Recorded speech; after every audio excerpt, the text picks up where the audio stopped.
পশ্চিম দিগন্তে রবি ধীর লয়ে অস্তাচলগামী। গোধূলি বেলায় কোণে দেখা আলোয় গঙ্গা বক্ষে ভাসমান জলযানগুলি দেখতে দেখতে মনটা উদাস হয়ে যাচ্ছিল। পূবালি বাতাসের মোলায়ম পরশ গায়ে মাখতে মাখতে আনমনে সময় স্রোতে ভেসে যাচ্ছিলাম। সম্বিত ফিরল অজয়ের ডাকে। কিরে অরূপ, তন্ময় হয়ে কার কথা ভাবছিস? মনের সাগরে কেউ ঢেউ তুলেছে না কিরে? তার কথায় কৌতুকের সুর স্পষ্ট। আমিও তার কৌতুকের জবাবে ছদ্ম দীর্ঘশ্বাস ছেড়ে বললাম, না রে ভাই, এই অভাগা কপালে জুটলো আর কইয়া। আমাদের দুপাশে একটু তাকিয়ে দেখ ভাই, দেখতে পাবি কত জোড়া প্রেমিক প্রেমিকা হাত ধরাধরি করে বসে আছে, আর আমরা কিনা সেই মধুর প্রেমরস থেকেই বঞ্চিত, চিরকুমার হয়েই বসে আছি। তাই ভাবছি, আর না, অনেক হয়েছে, এবার একটা মনের মতো সঙ্গিনী জোটাতেই হবে। আরে সে তো অতি উত্তম প্রস্তাব। তবে ভাই, আমি ওই ফাঁদে এখনই পা দেব না। বেশ আছি, একা, নির্ঝঞ্ঝাট। কথাটা বলেই হেসে ফেলল। আমিও ঠাট্টা উপভোগ করতে করতে সেই হাসিতেই যোগ দিলাম। অজয় আর আমি এখন বসে আছি গঙ্গার ঘাটের সিঁড়িতে। মাঝে মধ্যেই আমরা এখানে এসে বসি। নদীর উপর দিয়ে বহমান টাটকা বায়ু সেবন করে মানসিক ক্লান্তি দূর করি।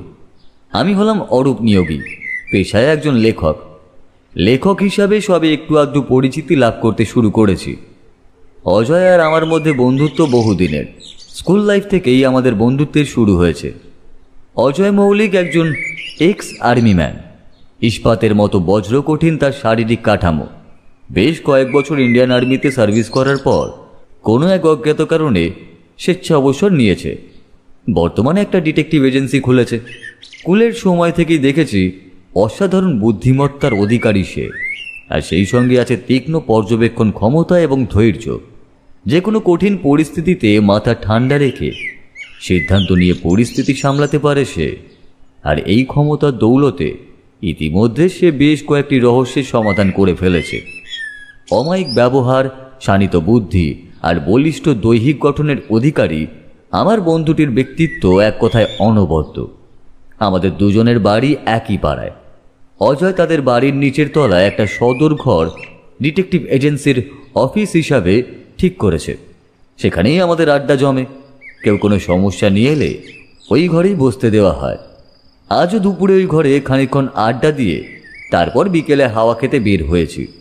গঙ্গার ঘাট থেকে দুজনে যখন উঠে এলাম ততক্ষণে সন্ধ্যা গড়িয়েছে। ফুটপাত ধরে হাঁটতে হাঁটতে আমরা থমকে দাঁড়াতে বাধ্য হলাম। সামনের ফুটপাত জুড়ে একটা মানুষ চিৎপটাং হয়ে পড়ে আছে। আমি চমকে উঠে বললাম, লাশ নাকি রে? বেঁচে আছে। ওই দেখ, বুকের কাছটা ওঠানামা করছে। তবে আমার মনে হয় বেধড়ক মার খেয়েছে। রাস্তার আলোয় দেখলাম সত্যি অজয়ের কথাই ঠিক। অজয় বলল, পাতা খট্টর হবে নিশ্চয়ই। সাধারণ মানুষ হলে কেউ না কেউ একে হাসপাতালে নিয়ে যেত। আরও একবার চোখ বুলিয়ে তার রক্তাক্ত চেহারা আর তার ছেঁড়া পোশাক দেখে বুঝলাম অজয়ের অনুমান অভ্রান্ত। একটু দূরের একটা দোকানদারি বলে উঠল, ঠিক ধরেছেন, এটা একটা পাতাখোর। মোবাইল চুরি করতে গিয়ে ধরা পড়ে গণপিটুনি খেয়েছে। এই পাতা নামক জিনিসটি হচ্ছে এক প্রকার নেশার বস্তু। এইসব পাতাখোররা নেশার জন্য যে কোনো মূল্যে পাতা কেনে, আর সেটা কেনার জন্য চুরি তো করেই। এমনকি এমন কোনো গর্হিত অপরাধ নেই যা তারা করতে পারবে না। কোনো রকমে মাটিতে পড়ে থাকা লোকটিকে পাশ কাটিয়ে চলে এলাম। মনে মনে ভাবলাম, এদের শোধরানোর কি কোনো উপায়ই নেই? ফিরে এলাম বাড়িতে। অজয়দের বাড়ির সামনে একটা দামি গাড়ি দাঁড় করানো ছিল। বুঝলাম নিশ্চয়ই কেউ অজয়ের কাছে সমস্যা নিয়ে এসেছে। দেখলাম সামনের ঘরে একজন বয়স্ক ভদ্রলোক সোফায় বসে অপেক্ষা করছেন। আমরা দুজনেই অফিস ঘরে প্রবেশ করলাম। অজয় ঘরে ঢুকে বলল, নমস্কার, আমি অজয় মল্লিক। ভদ্রলোক প্রতি নমস্কার জানিয়ে বললেন, হ্যাঁ নমস্কার, আমি প্রিয়তোষ সান্যাল। আমি আসছি বালিগঞ্জ থেকে। অজয় আর আমি তখন সামনের সোফায় বসে পড়েছি। ঠিক তখনই অজয়ের বাড়ির কাজের লোক ভোলাদা 3 পেয়ালা চা আর তার সাথে হালকা কিছু স্ন্যাক্স নিয়ে ঘরে হাজির হলো। অজয় আবার বলে উঠল, বলুন, আপনাকে কিভাবে সাহায্য করতে পারি? ভদ্রলোকের ইতস্তত ভাব দেখে অজয় আবার বলল, ইনি আমার খুব ঘনিষ্ঠ বন্ধু অরূপ নিয়োগী। এর সামনে নিঃসংকোচে আপনার সমস্যা বলতে পারেন। আমিও হাত তুলে নমস্কার জানালাম। প্রতি নমস্কারের পালা শেষ করে প্রিয়তোষবাবু ধুমায়িত চায়ের পেয়ালায় একটা চুমুক দিয়ে সেটা সামনের টেবিলে নামিয়ে রাখলেন। একটু গুছিয়ে বসে তার সমস্যার কথা বলার জন্য তৈরি হয়ে নিলেন। আমি ভদ্রলোককে আপাত মস্তক নিরীক্ষণ করছিলাম। মাঝারি উচ্চতার, ফর্সা গোলগাল চেহারার, ভদ্রলোকের চোখে সোনালি ফ্রেমের চশমা, মাথায় কোকড়ানো কাঁচা পাকা চুল, বাঁ দিকে টেরি কাটা, বয়স আনুমানিক 50 থেকে 55-এর মধ্যে, দামি শৌখিন পোশাক পরিহিত। ব্যক্তিত্বে আভিজাত্যের ছাপ রয়েছে, কিন্তু এখন চোখে মুখে দুশ্চিন্তার ছায়া স্পষ্ট। প্রিয়তোষবাবু এবার বললেন, প্রথমেই আমার নিজের সম্পর্কে একটু জানিয়ে রাখি। বালিগঞ্জ অঞ্চলে আমাদের 3 পুরুষের বাস। বাবার মুখে শুনেছি আমাদের আদি বাড়ি কোনো এক গ্রামের দিকে ছিল। আমার ঠাকুরদা তিরুপতি সান্যাল তার ব্যবসাকে বাড়িয়ে উন্নতির শিখরে নিয়ে যান। পরবর্তীতে তিনি বালিগঞ্জ অঞ্চলে নতুন করে বাড়ি তৈরি করেন। বর্তমানে সেই বাড়িতেই আমরা বসবাস করি। আমার দাদু বাড়িতে একটি কৃষ্ণ মন্দির প্রতিষ্ঠা করেন। তিনি বিশ্বাস করতেন ওই কৃষ্ণ মূর্তি তার সৌভাগ্যের কারণ। এতদিন ধরে আমি আমার পরিবারের সকলেই সেই বিশ্বাসের মর্যাদা দিয়ে এসেছি। দুর্ভাগ্যের বিষয়, আমার বাড়ির ঠাকুর ঘর থেকে কৃষ্ণ মূর্তিটি চুরি হয়ে গেছে। কৃষ্ণ মূর্তিটি কি খুব দামি ছিল? আর চুরির ঘটনাটি কবে ঘটেছে? হ্যাঁ অজয়বাবু, সোনার তৈরি পবিত্র মূর্তিটির বর্তমান আনুমানিক মূল্য প্রায় 12 লক্ষ টাকা তো হবেই। তাছাড়া আরেকটি বড় ব্যাপার হলো যে আমরা আরাধ্য মূর্তিটিকে আমাদের বংশের পরম সৌভাগ্যের উৎস বলেই মেনে চলতাম। সেটা না উদ্ধার করা গেলে অনর্থ ঘটতে পারে। আর আমার সন্দেহ চুরিটা হয়েছে সম্ভবত গতকাল রাতে। প্রতিদিন সকালে স্নান সেরে ভগবান কৃষ্ণের পূজা সেরে কর্মস্থলে যাওয়া আমার প্রাত্যহিক রুটিন। আজ সকালে ঠাকুর ঘরে ঢুকে মূর্তির দিকে তাকাতেই চমকে উঠলাম। মূর্তিটা কেমন যেন অচেনা ঠেকছিল। মূর্তির গায়ের রং একটু ফ্যাকাশে, উচ্চতা সামান্য বেশি, আর গলায় ঝোলানো ফুলের মালাগুলো এলোমেলো। সন্দেহের অবসান ঘটানোর জন্য মূর্তিটা বেদি থেকে তুলতেই বুঝতে পারলাম মূর্তিটা নকল। আমার আসল মূর্তিটা ছিল প্রায় 20 ভরি সোনার তৈরি, উপরে নীল রং করা।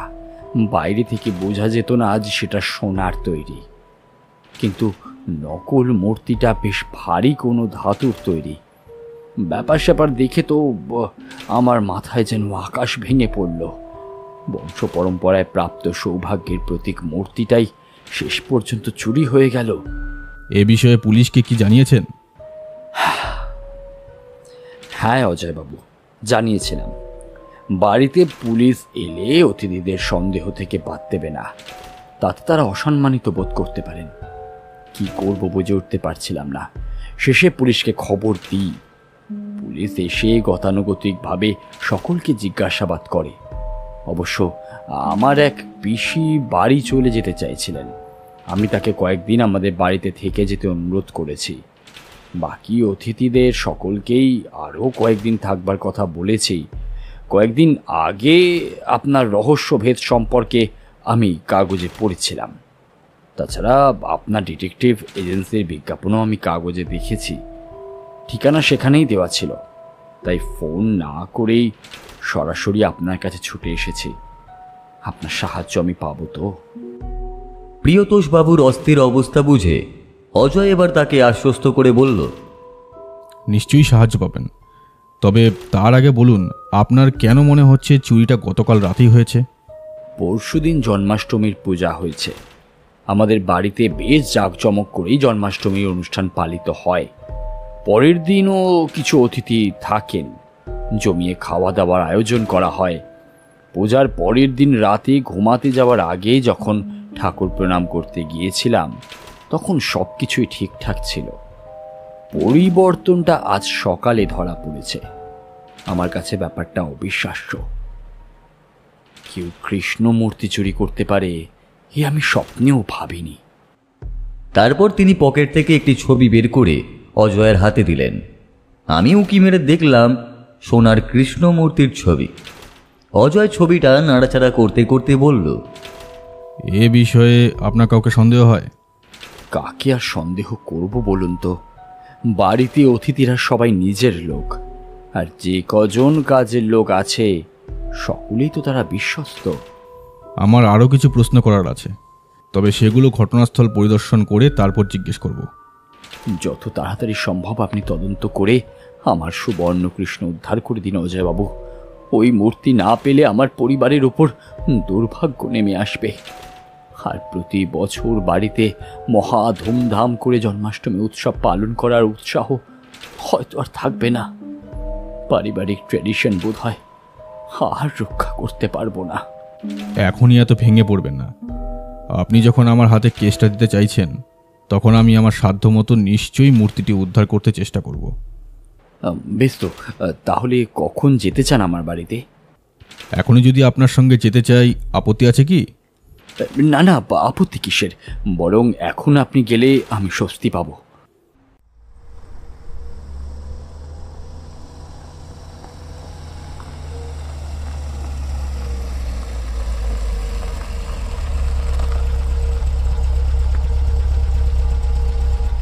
একটু পরেই অজয় আর আমি প্রিয়তোষ বাবুর গাড়িতে চেপে রওনা দিলাম। যখন প্রিয়তোষ বাবুর বাড়ির সামনে এসে নামলাম, তখন ওই রাত 8টা বাজে। অন্ধকারের বুকে বিশাল বাড়িখানা আলোর মশাল জ্বালিয়ে জেগে আছে। 3তলা বাড়ি। গাড়িতে আসবার পথে কথায় কথায় প্রিয়তোষ বাবু বাড়ির সদস্যদের কথা জানিয়েছিলেন। প্রিয়তোষ বাবুর স্ত্রী পাপিয়া দেবী, 2 ছেলে মেয়ে কুশল এবং করবী। কুশল MBA পড়ছে দিল্লিতে, আর করবী কলেজে ফাইনাল ইয়ারে পড়ে।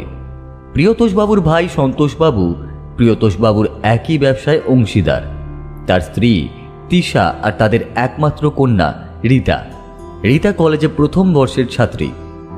প্রিয়তোষ বাবুর এক বিধবা পিসিমা তার পরিচারিকার সঙ্গে নন্দ উৎসব উপলক্ষে প্রিয়তোষ বাবুর বাড়িতে এসেছিলেন। আরও কয়েকজন অতিথি উৎসব উপলক্ষে বাড়িতে এসেছিলেন এবং এখনও ফিরে যাননি। প্রিয়তোষ বাবুর 2 মামাতো ভাই নন্দ উৎসব উপলক্ষে তাদের স্ত্রীদের নিয়ে বেড়াতে এসেছেন। অবশ্য তাদের ছেলেমেয়েরা কেউ আসেননি। তাছাড়াও রান্নার লোক মান্দামাসি, মালি ভুবনদা, সর্বক্ষণের কাজের লোক সাধনদা, নতুন কাজের লোক জনার্দন, দারোয়ান ভীম সিং আর ড্রাইভার সুকুমার দা বাড়িতে কাজ করেন। প্রিয়তোষ বাবুর বসত বাড়িখানা পুরোটাই উঁচু প্রাচীর দিয়ে ঘেরা। একটি বড় ফটক দিয়ে ঢুকতে হয়।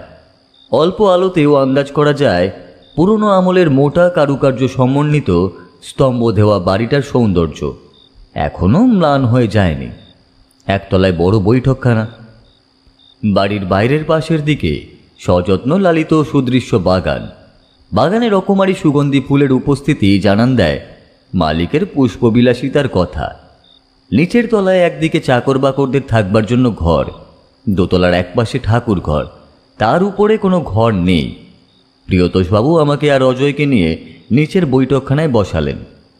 এখানে আরেক প্রস্ত চা পান করে আমরা চললাম দোতলায়। ঠাকুর ঘরটি সরজমিনে তদন্ত করে দেখতে নকল মূর্তিটা সামান্য উঁচু নকশা কাটা বেদির ওপরে বসানো ছিল। এই মূর্তিটির সঙ্গে ছবিতে দেখা মূর্তির যে সামান্য পার্থক্য আছে তাও অভিজ্ঞ চোখ ছাড়া আলাদা করা কঠিন কাজ। ঘরের মধ্যে এখনো পুজোর গন্ধে ভরপুর। ঠাকুর ঘরটা বেশ বড়। ঠাকুর ঘরের একপাশে বেশ বড় একটা জানালাও আছে, উপরের দিকে ঘুলঘুলি। অন্যান্য দেওয়াল জুড়ে দেবদেবীর বাঁধানো ছবি, লক্ষ্মীনারায়ণের বড় একটা বাঁধানো ছবি। ঠাকুর ঘরে শ্রী আরও বাড়িয়েছে। সব কিছু দেখার পর আমার মনে হলো সিঁড়ি দিয়ে ছাড়া বাইরে থেকে কোনোভাবেই ঠাকুর ঘরে পৌঁছানো অসম্ভব। অজয় গম্ভীর মুখে নিবিষ্ট চিত্তে পর্যবেক্ষণ করছিল। নকল মূর্তিটা হয়তো পাথর কিংবা অন্য কোনো ধাতুর হতে পারে। জানালাটার কাছে এগিয়ে পরীক্ষা করে কি যেন দেখতে লাগলো। অজয় জিজ্ঞাসা করল, রাত্রে ঠাকুর ঘরে কি তালা দেওয়া থাকে? না অজয়বাবু, ঠাকুরঘর এমনি লক দেওয়া থাকে, কোনো তালা সেখানে থাকে না, আর এই জানলাটাও বন্ধ থাকে। অজয় মুখে কিছু বলল না, শুধু অন্যমনস্কভাবে মাথা দোলালো। সব কিছু দেখে আমরা আবার বৈঠকখানায় এসে বসলাম। একই সাথে আরও একটি কাজ আমরা করেছিলাম, যে কোন ঘরে কে আছেন সেগুলো জেনে এসেছিলাম। প্রিয়তোষবাবুর শোবার ঘরটি দোতলাতেই। ঠাকুর ঘরের সবচেয়ে কাছের ঘরটিতে পিসিমার থাকার ব্যবস্থা করা হয়েছিল। তার বয়স প্রায় ৮০-র উপর। শ্রীকৃষ্ণের প্রতি তার অগাধ ভক্তি। একজন পরিচারিকা তার দেখাশোনা করে। দোতলায় প্রিয়তোষবাবুর মামাতো ভাইদেরও থাকবার ব্যবস্থা ছিল। সন্তোষবাবুরা ৩ তলায় থাকেন। অজয় প্রিয়তোষবাবুকে এবার জিজ্ঞেস করল, মূর্তিটি যে সোনার তৈরি তা বাড়িতে উপস্থিত সকলে জানতো? হ্যাঁ, বাড়িতে উপস্থিত সকলেই সেটা জানতো। আজকের রাতটা এখানে থাকবার ব্যবস্থা হবে? নিশ্চয়ই নিশ্চয়ই, এতে আপত্তি করার কিছুই নেই। আমরা যদিও থাকবার পরিকল্পনা করে আসেনি, তবু নিশ্চয়ই অজয় পরিস্থিতির গুরুত্ব বুঝে সিদ্ধান্ত নিয়েছে। অজয় এবার প্রিয়তোষবাবুকে বলল, আমি বাড়িতে উপস্থিত সকলের সম্পর্কে ভালোভাবে জানতে চাই, প্রত্যেকের সঙ্গে আলাদাভাবে কথা বলতে চাই। বেশ, তো আমি সবাইকে জানিয়ে দিচ্ছি। সকালে পুলিশি ঝামেলা, তার উপর আবার এখন জেরার কথা শুনে অনেকেই বিরক্ত হলো। প্রথমেই পিসিমার ঘরে গেল অজয়। প্রিয়তোষবাবুর কাছ থেকে জানা গিয়েছিল উনি তার আপন পিসিমা নন, খুড়তুতো জ্ঞাতি সম্পর্কে পিসিমা। পারিবারিক সুসম্পর্কটা এখনো বজায় আছে, আর তার হরিভক্তির জন্যই প্রত্যেক বছর জন্মাষ্টমীর সময় এখানে আসেন। তিনি হরিমালা জপ করতে করতেই আক্ষেপ করে বললেন, হরে কৃষ্ণ হরে কৃষ্ণ হরে কৃষ্ণ, হরি হে, শেষ বয়সে কি লীলা খেলা দেখাচ্ছ প্রভু। পাপ ক্ষয় করো প্রভু, পাপ ক্ষয় করো, শান্তি দাও, শান্তি দাও। তারপর অজয়ের উদ্দেশ্যে বলল, আমি বাবা ঘুমের ওষুধ খেয়ে ঘুমাই, তাই রাতের ঘটনা আমি কিছুই জানি না। হরে কৃষ্ণ হরে কৃষ্ণ হরে কৃষ্ণ। পিসিমার পরিচারিকার নাম মাধুরী, বয়স ৩০-এর মধ্যেই। গায়ের রংটা মরা হলেও চোখে মুখে বেশ লালিত্য আছে, বেশ চটপটে মহিলা। অজয় মাধুরীকে জিজ্ঞাসা করল, কতদিন পিসিমার সেবার দায়িত্বে নিয়োজিত আছেন? তা প্রায় বছর তিনেক। তোমাদের ঘরটা ঠাকুর ঘরের সবচেয়ে কাছে, রাতে কোনো ধরনের শব্দ শুনেছ কি? কর্তামা শুয়ে পড়ার পর আমিও সেই দিন তাড়াতাড়ি শুয়ে পড়েছিলাম। আগের রাতে ঠিক মতো ঘুম হয়নি তো, তাই গভীর ঘুমে আমি আচ্ছন্ন হয়ে যাই, যার ফলে আমি আমি কোনো শব্দই শুনিনি। এই চুরি সম্বন্ধে আমি কিছু জানি না। এরপর অজয় তার কাছ থেকে আরও কিছু টুকিটাকি প্রশ্নের উত্তর জানল। তারপর তার স্বামীর নাম ঠিকানা জেনে নিয়ে সেই ঘর থেকে বেরিয়ে এলো। ড্রাইভার সুকুমার দা আর দারোয়ান ভীম সিং ফটকের পাশে ছোট ঘরে শোয়ে। বাড়ির ভিতরের মূল দরজা বন্ধ হলে তারা ভিতরে আসতে পারবে না।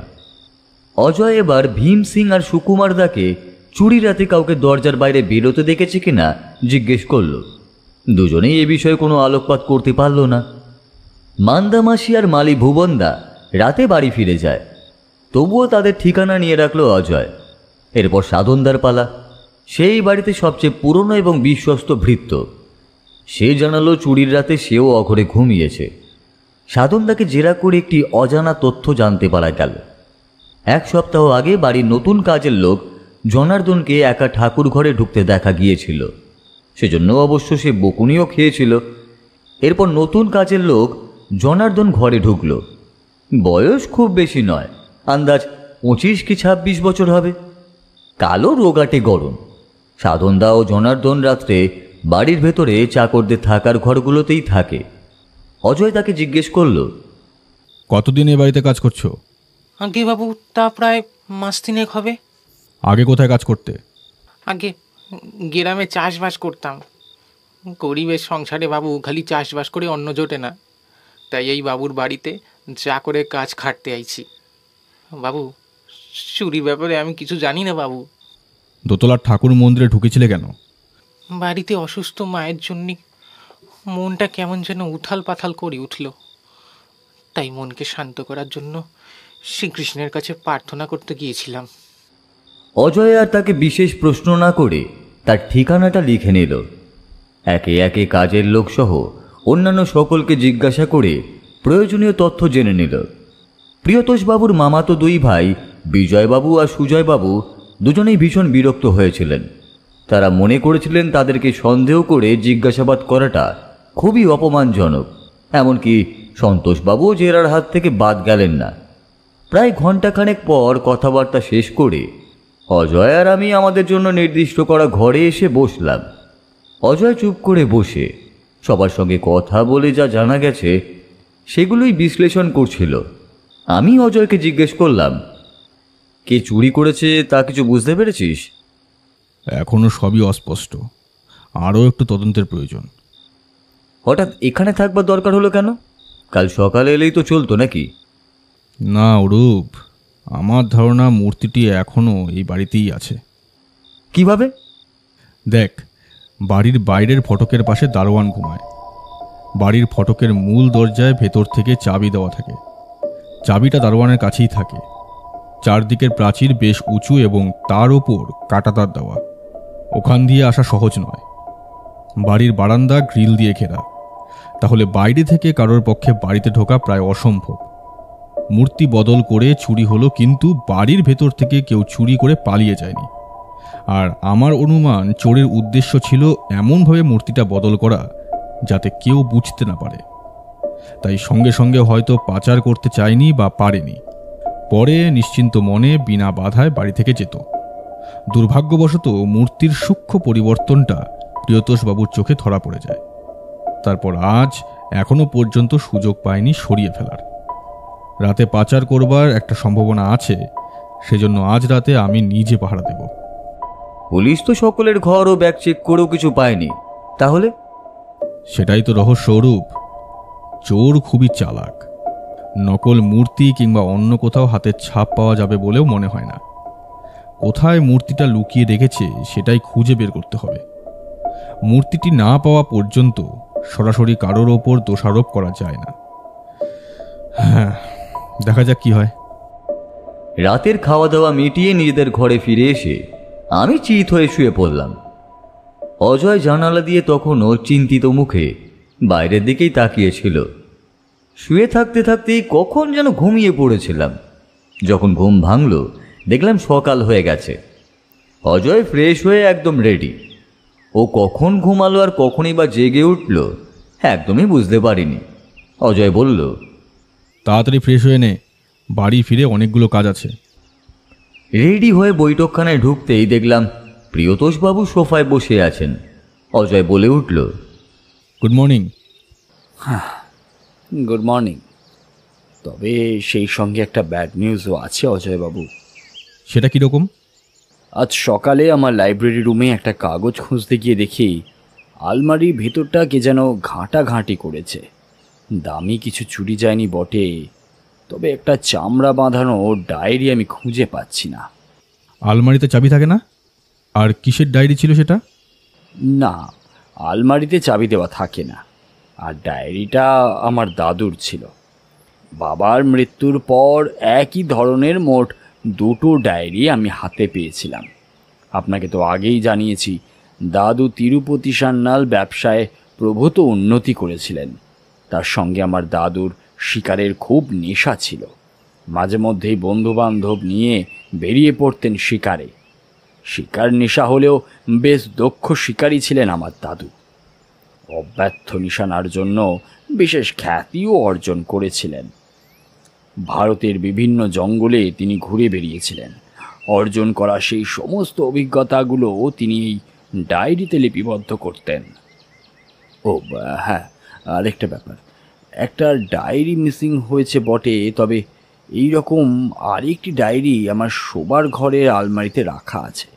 আমার ছেলে মেয়ের কেউ পড়বার জন্য হয়তো নিয়েছিল, তারপর থেকে সেটা সেইখানেই রয়ে গেছে। চলুন তো লাইব্রেরিটা একবার দেখে আসি।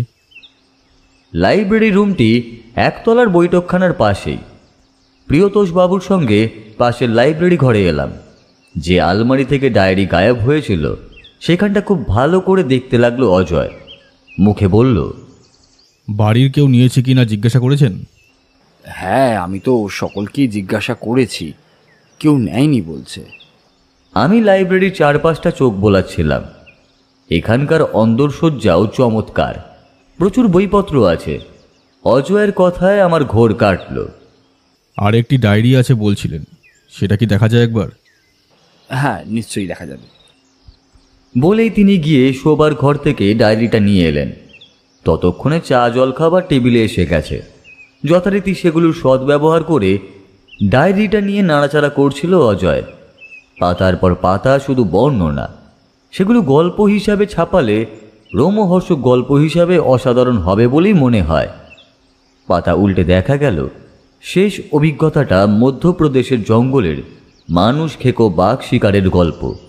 গল্প যেখানে শেষ হয়েছে তারপরেই ছড়া ধরনের কিছু লেখা আছে। ছড়াটি এমন: জিষ্ণু স্বার্থী তথা তুমি ত্রিপুরারি, সুবাশিসে নতশির পুঁজি বংশীধারী, বিন্দু দূতির কৃপা পেলে পাবে ধনমান, প্রকাশ্যে ঐশ্বর্যের আলোয় সন্ধান, মহানন্দার সুরে সুরে সম্মোহিতা রাধিকা, বনমালীর পদে পায় বৈভবের কুঞ্চিকা। এতটুকু দেখার পর অজয় বলল, এই ঘটনাটা গতকাল নিশ্চয়ই ঘটেনি? সেটা সঠিক বলতে পারবো না, তবে পূজার দিনও আলমারি খুলে দেখেছিলাম, সব কিছু ঠিকই ছিল। ঠিক আছে, এই ব্যাপারটা নিয়ে পরে ভাবছি। এখন আপাতত আমরা বেরোচ্ছি, অনেক কাজ বাকি আছে। ডায়েরিটা প্রিয়তোষবাবুকে ফেরত দিয়ে আমরা বেরিয়ে এলাম। প্রিয়তোষবাবুর বাড়ি থেকে ফেরার পথে আমি জিজ্ঞাসা করলাম, গতকাল রাতে কিছু ঘটনা চোখে পড়ল তোর? প্রিয়তোষ বাবুর ছাদের দরজায় তালা থাকে না। গতকাল একটু রাত হতেই আমি ছাদে চলে যাই। ছাদ থেকে বাড়ির চারপাশটা ভালোভাবে লক্ষ্য করা যায়, কিন্তু সারা রাত জেগে তেমন বিশেষ কিছু চোখে পড়ল না। মনে হয় চোর সতর্ক হয়ে গেছে। সকালে মন্দিরের জানলার নিচের মাটিও পরীক্ষা করে দেখেছি, কিন্তু কোনো চিহ্ন নেই। বাগানটাও খুঁজেছি, কিন্তু কোনো হদিশ নেই মূর্তির। খানিক থেমে আবার অজয় বলল, তুই বাড়ি ফিরে যা, আমি আসছি একটু পরে।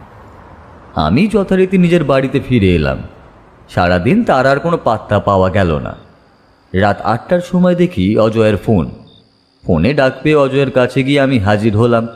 দেখলাম সে আমাদের আড্ডা ঘরে খাতা কলম নিয়ে কি যেন লিখে চলেছে। আমি বললাম, কিরে, আজকেও কি প্রিয়তোষবাবুর বাড়িতে রাত্রি যাপন করতে হবে নাকি? হ্যাঁ? না, আজকে আর যাব না। আমি না গেলে চোর নিশ্চিন্ত থাকবে। তাছাড়া প্রিয়তোষবাবু ফোনে জানিয়েছেন পুলিশ সবাইকে নিজেদের বাড়ি ফিরে যাওয়ার অনুমতি দিয়েছে। আমি তাকে বলেছি কাউকে না জানিয়ে আজকে রাতের জন্য বিশেষ প্রহরীর ব্যবস্থা করতে। এদিকে কোনো তথ্য পাওয়া গেল? অজয়ের চোখে মুখে যে হাসিটা খেলে গেল সেটা দেখে বুঝলাম মোক্ষম প্রমাণ সে নিশ্চয়ই পেয়েছে। অজয় বলল, আজ সারাদিন অনেকগুলো জায়গায় ঘুরতে হয়েছে, তবে শেষ পর্যন্ত একটি সূত্র আমি হাতে পেয়েছি। কি সূত্র? ধীরে বন্ধু ধীরে, আগামীকালই দেখবি পাখি কেমন ফাঁদে ধরা পড়ে।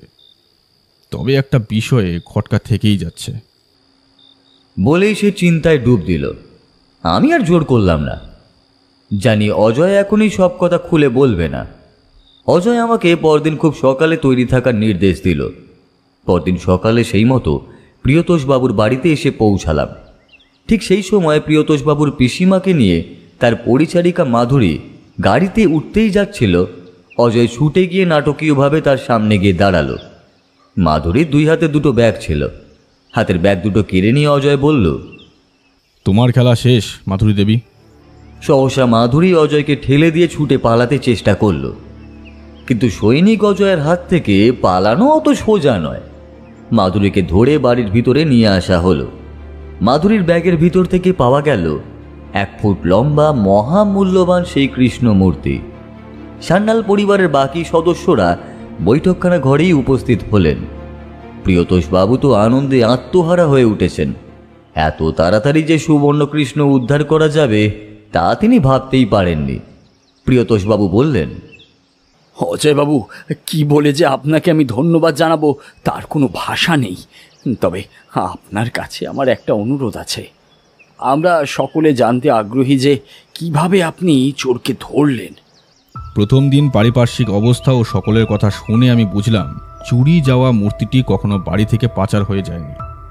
এমনকি চোরও বাড়ির মধ্যেই আছে, কিন্তু কাউকে প্রমাণ ছাড়া অপরাধী বলা যায় না। এক্ষেত্রে সরাসরি প্রমাণ সংগ্রহ করা খুবই কঠিন ব্যাপার। তারপর ভাবতে লাগলাম মূর্তিটা কোথায় লুকিয়ে রাখতে পারে। সারা বাড়ি তন্ন করে খুঁজেও পাওয়া যায়নি সেটা। সকলের সঙ্গে কথা বলে তাদের ঠিকানাটা সংগ্রহ করলাম। তারপর সারা দিন ধরে বিভিন্ন জায়গায় ফোর্স কাজে লাগিয়ে তথ্য সংগ্রহ করতে লাগলাম। কাজের লোক থেকে শুরু করে সান্যাল পরিবারের লোক সবাই আমার সন্দেহের তালিকায় ছিল। এক এক করে খোঁজ নিতে নিতে একটি করে নাম বাদ দিতে থাকি। শেষে যে তথ্যটা আমি পেলাম তাতে ধোঁয়াশা অনেকটা কেটে গেল। মাধুরীর ঠিকানায় খোঁজ নিতে গিয়ে জানলাম মাধুরীর স্বামী পার মাতাল, জুয়ারি। ছোটখাটো চুরির কেসে জেলেও খেটেছে কয়েকবার। মদের নেশা আর জুয়া খেলাতেই আয় করা সব টাকা উড়িয়ে দেয়। তার জুয়ারি বন্ধুদের কাছে শুনলাম সম্প্রতি বেশ কিছু টাকা ধার করেছিল সে।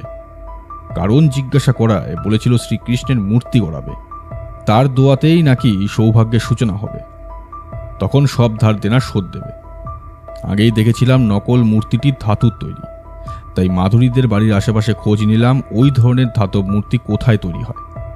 3টি জায়গার খোঁজ পেলাম যেখানে ওই ধরনের ধাতব মূর্তি বানানো হয়। ঘুরতে ঘুরতে এক জায়গায় জানলাম একটি লোক একটি ছবি দেখিয়ে কৃষ্ণ মূর্তি তৈরি করতে দিয়েছিল। মাধুরীর স্বামীর একটা ছবি আমি সংগ্রহ করেছিলাম, সেটা দেখাতেই সে চিনতে পারল।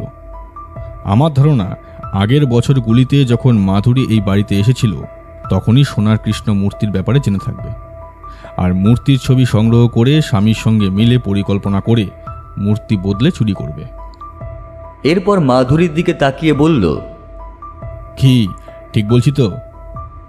মাধুরী জবাব দেয় না, রাগে লজ্জায় মুখ নিচু করে বসে থাকে। আমি বললাম, অজয়, এই তাহলে মূর্তিটা কোথায় লুকানো ছিল? এই কেসে এই প্রশ্নটা খুব গুরুত্বপূর্ণ ছিল। কোথায় লুকোনো আছে সে সম্বন্ধে আমিও বিভ্রান্ত হয়ে যাই। পরে ঠান্ডা মাথায় চিন্তা করি। প্রিয়তোষ বাবুর পিসিমার ঘরে যে খাটটি আছে সেটি বহু পুরনো দিনের তৈরি। এই ধরনের খাটে মূল্যবান জিনিস লুকানোর জন্য গুপ্ত কুঠুরি থাকত। সেই সম্ভাবনার কথা মাথায় আসতেই রহস্য অনেকটা পরিষ্কার হয়ে গেল। এবার প্রিয়তোষ বাবুর পিসিমা মুখ খুললেন। হরে কৃষ্ণ, আমি এই বিষয়ে একটা কথা জানাতে চাই।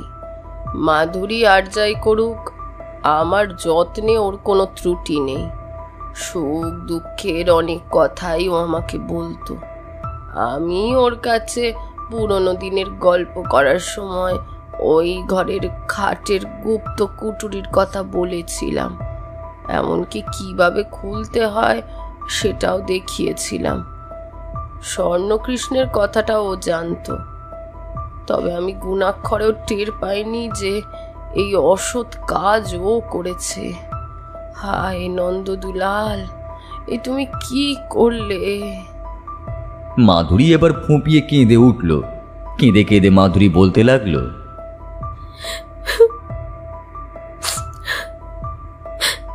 সংসারের অভাব কিছুতেই মেটাতে পারছিলাম না। স্বামীর মাতলামি দিন দিন বাড়ছিল। স্বর্ণকৃষ্ণের কথাটা জানার পর অভাব মেটানোর জন্যই আমার চুরির কথাটা মাথায় আসে। ভেবেছিলাম কেউ বুঝতে পারবে না, কিন্তু আর হলো না। আসল মূর্তির সঙ্গে নকল মূর্তির রঙের সামান্য ফারাক তো আছে। তাছাড়া ছবি দেখে সঠিক উচ্চতা বা ওজন ঠিক করতে পারেনি। তারপর প্রিয়তোষ বাবুর দিকে তাকিয়ে বলল, আসামি আপনার সামনে আছে, আপনি পুলিশের হাতে তুলে দেবেন কিনা সেটা আপনার ইচ্ছা। মাধুরী অভাবের তাড়নায় এই দুষ্কর্ম করে ফেলেছে। এই কাজের জন্য সে অনুতপ্ত। সৌভাগ্যের প্রতীক আমি ফিরে পেয়েছি, এই যথেষ্ট। আর কোনো পুলিশি ঝামেলা আমি চাই না। এই সময় অজয় জনার্দনকে বলল, তোমার হাতে বাঁধা মাদুলিগুলি কোন গুণিনের কাছ থেকে নিয়েছো? ভালো কাজ দেয়, তাই না? হ্যাঁ বাবু, বেশ ভালো কাজ দেয়। কালীগুণিন দিয়েছেন ওই মন্ত্রপুত মাদুলিগুলি। অজয় পকেট থেকে একটা মাদুলি বের করে বলল, আরে এটা বোধহয় তোমার, আমি কুড়িয়ে পেলাম। হ্যাঁ, এটা তো আমারই। তাহলে এবার বলো, প্রিয়তোষবাবুর লাইব্রেরি থেকে ডায়েরি কেন সরালে? ধরা পড়ে গিয়ে জনার্দনের মুখটা কাঁচুমাচু হয়ে উঠল। বেশ খানিকক্ষণ চুপ থাকার পর সে বলল, বাবু, টাকার লোভে পাপ কাজ করে ফেলেছি বাবু, আমাকে ক্ষমা করে দেন বাবু, আমাকে ক্ষমা করে দেন। কার নির্দেশে এই কাজ করেছো তুমি? জনার্দন পাংশু মুখে প্রিয়তোষবাবুর দিকে তাকিয়ে বলল, আপনার বন্ধু প্রতাপ রায় চৌধুরীর নির্দেশে। তিনি আমায় টাকা দিয়েছিলেন বাবু। প্রতাপ কেন এই কাজ করাবে?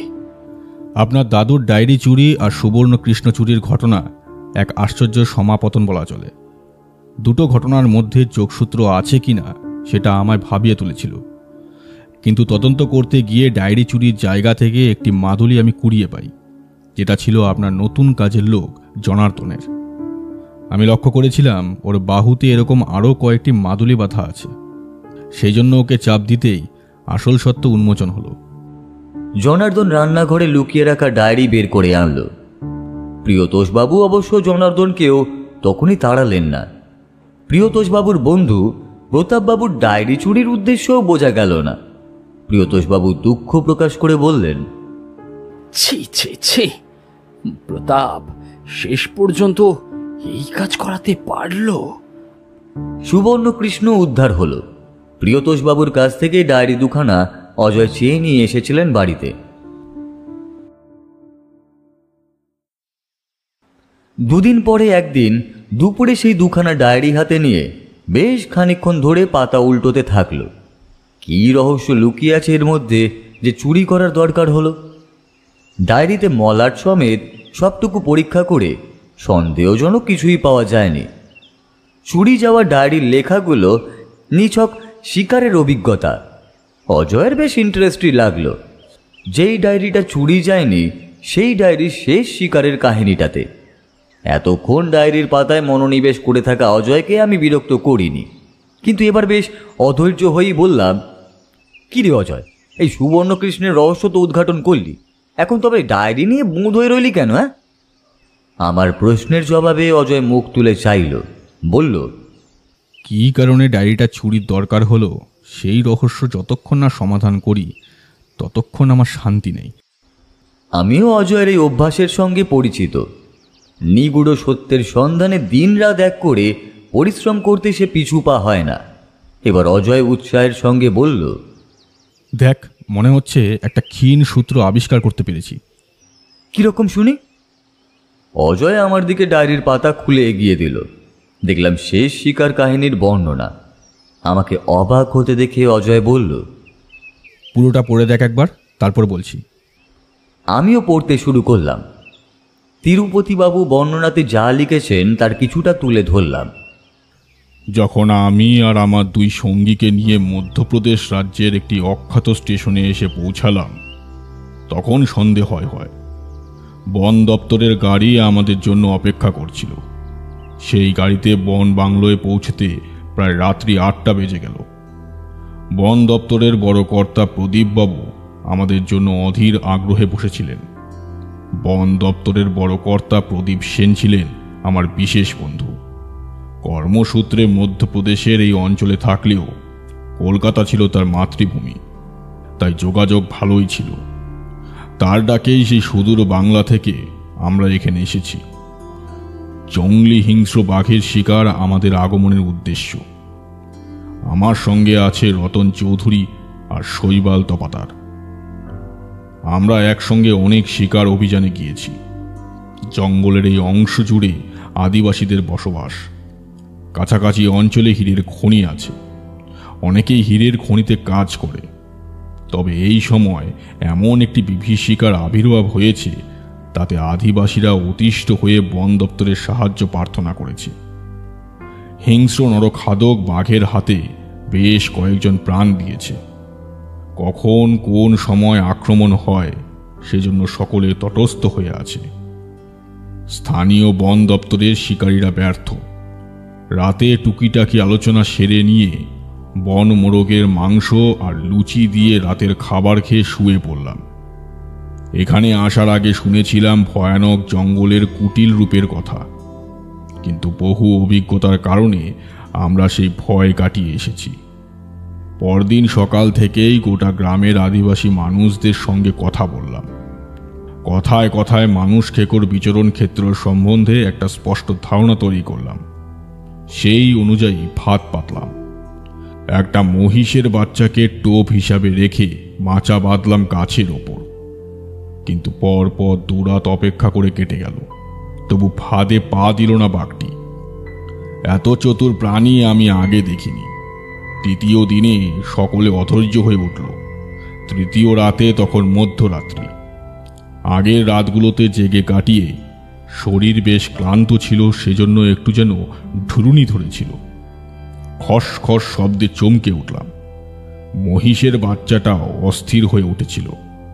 রাইফেল বাঁকিয়ে প্রস্তুত হওয়ার আগেই জঙ্গল ফুঁড়ে বিকট হুঙ্কারে লাফিয়ে এলো বিরাট একটা বাঘ। আমরা 3টে মাচায় 3 জন ছিলাম। বাঘ লাফ দিয়েছিল শৈবাল দত্তের মাচা লক্ষ্য করে।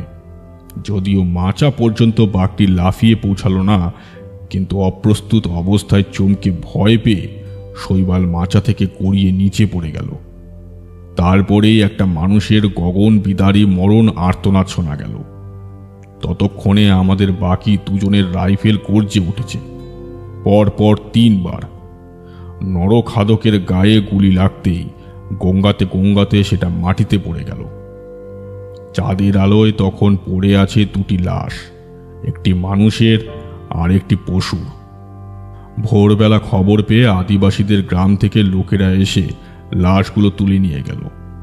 শৈবালের মৃত্যু আমাকে খুবই কষ্ট দিয়েছিল। আমরা এতদিনের অভিজ্ঞতায় এমন মর্মান্তিক দৃশ্য বা ঘটনা আগে দেখিনি। শৈবালের মৃত্যুর জন্য বন দপ্তরের প্রদীপবাবুও আফসোস করলেন, তবে কাজের জন্য উপহার কম পেলাম না। আদিবাসীদের সর্দার গ্রামকে বাঁচানোর মূল্যস্বরূপ আমাদের 2 জনকে মোট 4টি মহামূল্যবান হিরে উপহার দিয়েছিলেন। কিন্তু আমার মন দুঃখে ভারাক্রান্ত হয়ে রইল। আমরা 3 বন্ধু ছিলাম হরিহর আত্মা। শৈবালের মৃত্যু বন্ধুত্বের মূলে কুঠিরাঘাত করল। রতনও মনমরা হয়ে গেল। যেখানেই যেতাম 3 জনে একসঙ্গে যেতাম। এখন সমস্ত কিছু ছাড়কার হয়ে গেল। কলকাতায় ফিরে স্থির করলাম আর কোথাও শিকারে যাব না। কিছুদিন পর রতন বাড়িতে এসে হাজির হলো। শৈবালের 3 কুলে কেউ ছিল না, তাই তার পরিবারকে সাহায্য করতে হয়নি। রতন নিজেও অকৃতদাস ছিল, তবে সে জানালো ওই কোটি টাকার হিরেগুলি হাতানোর জন্য তার ভাইপোরা উঠে পড়ে লেগেছে। যে কোনো দিন সে খুন হতে পারে, তাই সে ঠিক করেছিল হিরেগুলো আমার কাছে গচ্ছিত রাখবে। আমিও তাই সমস্ত হিরেগুলো ভগবানের চরণে সমর্পণ করলাম, যাতে সেগুলোর ওপর কেউ লোভ করতে না পারে। এতটা পড়ে আমি অজয়ের দিকে তাকালাম। অজয় বলল, কি বুঝলি? তুই কি বলতে চাইছিস যে হিরেগুলোর সঙ্গে ওই কৃষ্ণমূর্তির কোনো যোগ আছে? যদিও সবটাই আমার আন্দাজ। হিরেগুলো থাকতে পারে অথবা সেগুলোর সন্ধান। পরের কৃষ্ণ বন্দনা লেখার কারণ হয়তো সেটাই।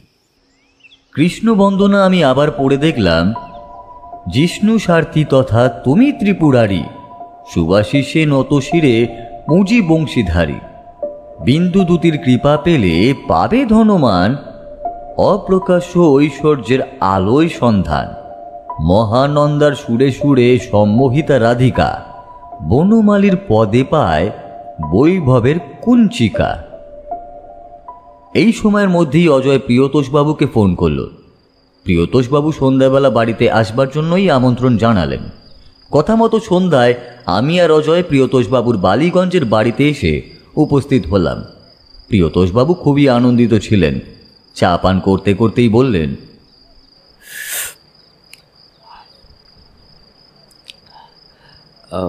কি কথা যেন জিজ্ঞাসা করবেন বলছিলেন? আপনার দাদু গুপ্তধন রেখে গেছেন, এরকম কথা শুনেছেন কখনো? বাবার মুখে শুনেছিলাম বটে। শিকারে গিয়ে সেখান থেকে বেশ কিছু মূল্যবান জিনিস দাদু সংগ্রহ করে এনেছিলেন। তবে দাদুর মৃত্যুর পর সেগুলো কোথায় রেখে গেছেন তা কেউ জানে না। আমার মনে হচ্ছে আপনার দাদুর এই ডায়েরিতে তিনি সেই গুপ্ত সম্পদের হদিশ রেখে গেছেন। তারপর ডায়েরির লেখাটা পড়তে বলল। প্রিয়তোষবাবু সমগ্র লেখাটি পড়ে নিয়ে বললেন, এইবার বুঝেছি প্রতাপ কেন ডায়েরি চুরি করতে চেয়েছিল। অজয় জিজ্ঞাসু দৃষ্টিতে তার দিকে তাকিয়ে রইল। প্রিয়তোষবাবু আবার বলে উঠলেন, এই প্রতাপ হলো রতন চৌধুরীর বড় ভাইপোর ছেলে। কোনোভাবে সে রতন চৌধুরীর হীরের কথা জানতে পেরেছিল এবং ডায়েরিতে কোনো গোপন সংকেত থাকতে পারে আন্দাজ করেই সেটা সরিয়ে ফেলতে চেয়েছিল। আপনি অনুমতি দিলে সেই লুকোনো সম্পদ উদ্ধারের চেষ্টা করতে পারি আমি।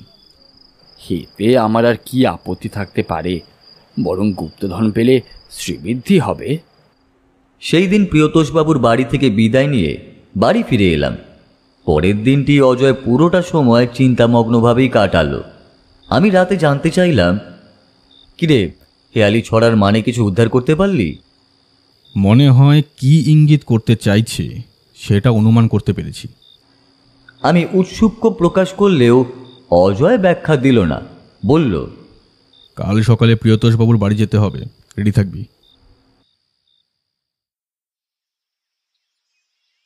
যথারীতি পরের দিন সকালে আমরা দুজনে হাজির হলাম। অজয় প্রিয়তোষবাবুকে বলল, আপনার সুবর্ণ কৃষ্ণকে একবার আমার হাতে দিতে হবে। ওর ভিতরে কি গুপ্তধন আছে নাকি? সেটাই দেখার বিষয়। আমাদেরকে নিয়ে প্রিয়তোষবাবু চললেন ঠাকুর ঘরে। বাড়ির অন্যান্য সদস্যরাও ভিড় জমালেন সেথায়। স্বর্ণকৃষ্ণ হাতে নিয়ে অজয় বলে চলল, তিরুপতি বাবু ডায়েরিতে লিখেছেন হীরাগুলো তিনি ভগবানের চরণে উৎসর্গ করেছেন। আবার কৃষ্ণ বন্দনার ছড়ায় যা লিখেছেন সব নামগুলি শ্রীকৃষ্ণের অষ্টন্তর শতনামের অংশ, যেমন বিষ্ণু সারথী, বংশীধারী, ত্রিপুরারি, বিন্দুদূতি, এই সবগুলি শ্রীকৃষ্ণের নামের সমার্থক। শ্রীকৃষ্ণের বাসীর নাম হল মহানন্দা। হেয়ালিটার বিশ্লেষণ করলে স্পষ্ট বোঝা যায় শ্রীকৃষ্ণের পূজাতেই ধনমান বাড়বে আর অপ্রকাশ্য ঐশ্বর্যের অর্থাৎ গুপ্ত সম্পদের আলোয় অর্থাৎ ঘরের সন্ধান পাওয়া যাবে।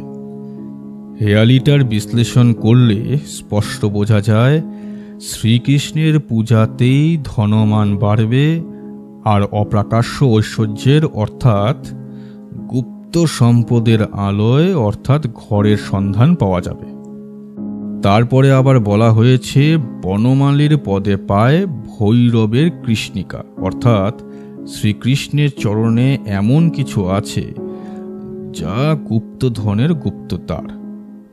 আমার মনে হয় মুরারির বাঁশরিটাই গুপ্তধনের চাবির কাজ করবে। বলতে বলতে সে মূর্তির পায়ের নিচের দিকটা ভালোভাবে পর্যবেক্ষণ করতে থাকলো। একটা খাঁজ কাটা গর্ত খুঁজে পেয়ে অজয় বেশ উৎফুল্ল হয়ে উঠল। আমাকে বলল, দেখ অরূপ, যেমনটা আমি বলেছিলাম ঠিক তেমনই দাগ এটা। এবার কৃষ্ণের হাতের বাঁশিটা খোলা যায় কি হবে তা দেখতে হবে। খুব মনোযোগ সহকারে বাঁশিটা নাড়াচাড়া করতে করতে একটু উপরের দিকে ঠেলা দিতে বাঁশি খুলে এলো। উপস্থিত সকলে অধীর আগ্রহের সাথে অপেক্ষা করছিল কি ঘটে তা দেখার জন্য। মূর্তির হাতের বাঁশি অজয় হাতে নিতেই সকলে খুশি হলো। এবার অজয় সেই বাঁশি বা মুরালির একটি প্রান্ত সেই গর্তে বসানোর চেষ্টা করল, কিন্তু খাপে খাপ মিলল না। অজয় চেষ্টার কোনো ত্রুটিই করল না। অপর প্রান্ত চেপে দিতেই খাপে খাপে এঁটে গেল। কয়েক পা উল্টো দিকে ঘোরাতে মূর্তির একটি অংশ খুলে বেরিয়ে এসে নলাকার ফাঁপা অংশ দেখা গেল।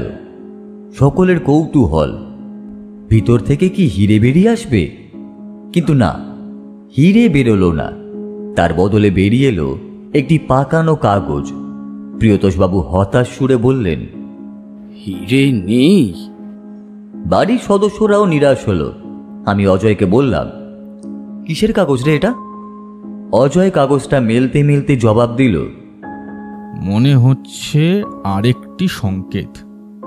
সত্যি কাগজটাতে চোখ বুলিয়ে দেখি তাতে লেখা আছে বৈরাগী, আকুল, নীলকণ্ঠ।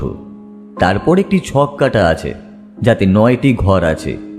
ছকটির 3টি উলম্ব সারির মধ্যে দিয়ে প্রথম সারির সবচেয়ে উপরের ঘরটিতে লেখা আছে 53, মাঝের ঘরে 9 এবং নিচের শেষের ঘরটিতে 47, দ্বিতীয় সারির মাঝের ঘরে 18, শেষ সারির সর্বনিচের ঘরে 26।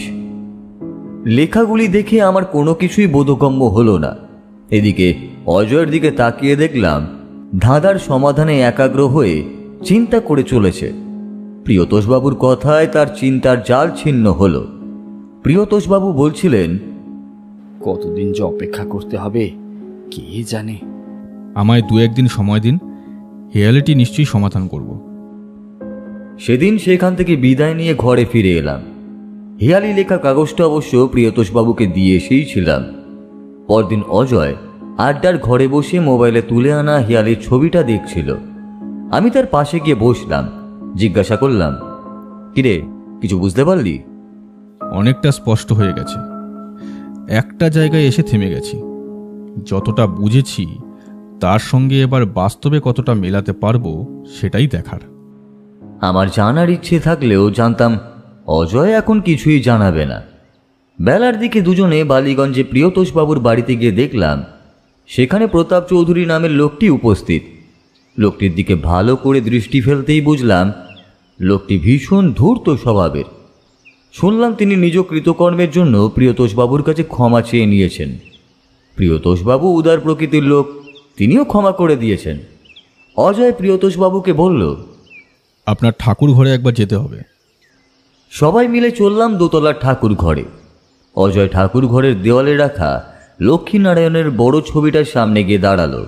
একটু এদিক ওদিক টানাটানি করলো যাতে ছবিটা সরানো যায়। আমি এগিয়ে গিয়ে তাকে সাহায্য করলাম। ছবিটা সরাতেই তার নিচে দেখা গেল ছক্কাটা পাথর বসানো অংশ। সকলেই অবাক বিস্ময়ে দেখতে লাগলো অজয় কি করতে চায়।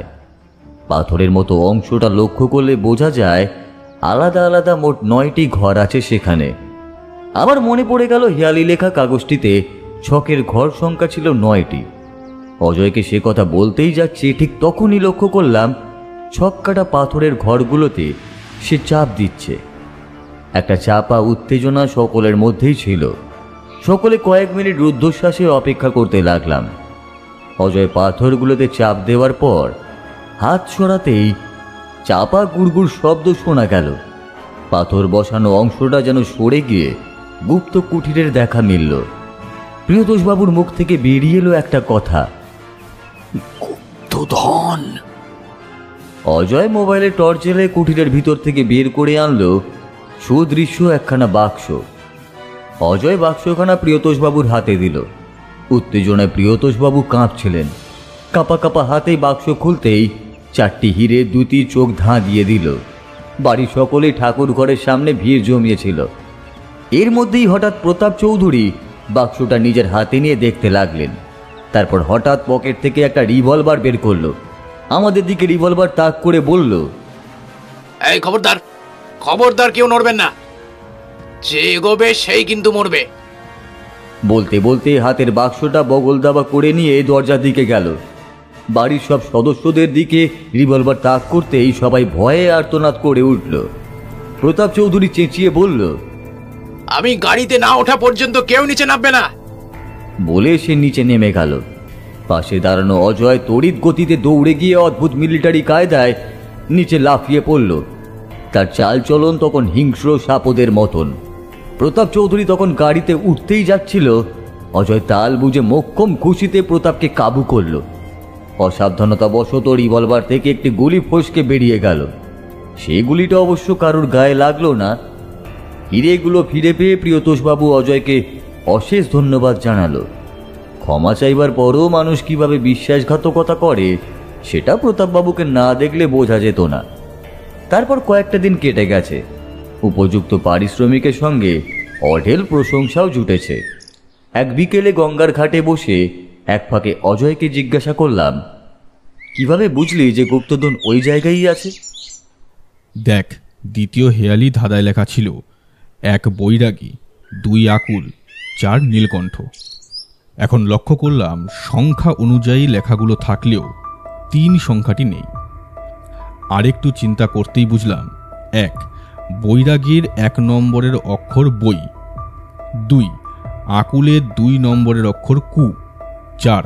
নীলকণ্ঠের 4 নম্বরের অক্ষর দন্তের নয় ঠ। একসাথে হয় বৈকুণ্ঠ।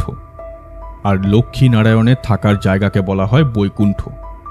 তখনই বুঝলাম ছবির ওই স্থানটি হলো ধাঁধার উল্লিখিত স্থান। তোকে বলেছিলাম যে একটা খটকা আছে। আমাকে ভাবাচ্ছিল ছক কাটা ঘরে লেখা সংখ্যাগুলো। কেন সংখ্যাগুলো ওইভাবে লেখা হয়েছে তার কোনো উত্তর পাচ্ছিলাম না। শেষে যখন দেয়ালে ছক কাটা পাথর দেখলাম, চট করে মাথায় এলো কাগজের লেখা সংখ্যাগুলো 1 থেকে 9 পর্যন্ত আছে। 1 থেকে 9 পর্যন্ত সংখ্যাগুলো পরপর টিপলে কেমন হয়? অর্থাৎ কাগজের ছকে যে ঘরে 18 লেখা ছিল, পাথরের তৈরি ছক কটায় সেই ঘরটি 1 নম্বর চাপ দিতে হবে। যেহেতু 2 সংখ্যাটি আছে 26 লেখা ঘরে, তাই দ্বিতীয়বার কাগজে 26 লেখা ঘরটির সঙ্গে সামঞ্জস্য রেখে পাথরের ঘরে চাপ দিতে হবে। এইভাবে যে সংখ্যা যে ঘরে লেখা আছে সেই অনুযায়ী চাপ দিতে হবে। আসলে জায়গাটা কোড সিস্টেম লকারের মতো ছিল, যেমন ভাবা তেমনই কাজ। আর সেই পরিকল্পনা যে কাজে এসেছে তা তো নিজের চোখে দেখলি। শেষ পর্যন্ত তাহলে প্রিয়তোষবাবু ও তার ভাইয়ের পরিবার হিরেগুলোর বর্তমান মালিক হলেন, না? নিশ্চয়ই। আর প্রতাপবাবু তো খুবই অন্যায় কাজ করেছেন। ডায়েরিতে লেখা আছে তিরুপতিবাবুর বন্ধু রতনবাবু তার ভাইপোর হাত থেকে বাঁচতে ও বাঁচাতে হিরেগুলো তিরুপতিবাবুকে দেন। তাই প্রতাপ চৌধুরীর দাবির মান্যতা দেওয়া যায় না। কথা শেষ করে সে আবার আকাশের দিকে কবির মতো ভাবুক হয়ে তাকিয়ে রইল।